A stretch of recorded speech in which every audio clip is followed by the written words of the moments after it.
২৪-এর ছাত্র জনতার অভ্যুত্থানে আহতদের জন্য বিভিন্ন হাসপাতালে নতুনভাবে বিশেষ চিকিৎসা শুরু হয়েছে। তারই ধারাবাহিকতায় বৃহস্পতিবার শহীদ সোহরাওয়ার্দী হাসপাতালে গত ৪ আগস্ট পুলিশের গুলিতে আহত বগুড়া সদর উপজেলার নান্নু মতিনের চিকিৎসার খোঁজ নিয়েছেন বাংলাদেশ অর্থোপেডিক সোসাইটির সদস্য সচিব ও ড্যাবের ভাইস প্রেসিডেন্ট ডক্টর এরফানুল হক সিদ্দিকী।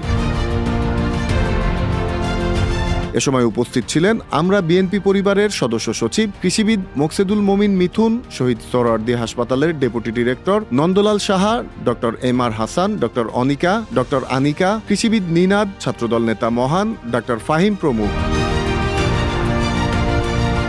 উল্লেখ্য, নান্নু মতিন গত ৪ আগস্ট বগুড়ায় পুলিশের গুলিতে আহত হয়। প্রায় শতাধিক বুলেট থাকায় তার চিকিৎসা শুরু হলেও এখনও তার শরীরে প্রায় অর্ধশতাধিক রাবার বুলেট আছে এবং স্পাইনাল কর্ডে সমস্যা নিয়ে পুনরায় হাসপাতালে ভর্তি হয়েছে। এখন বিএনপির ভারপ্রাপ্ত চেয়ারম্যান তারেক রহমানের নির্দেশে নান্নুর বিশেষ চিকিৎসা শুরু হয়েছে।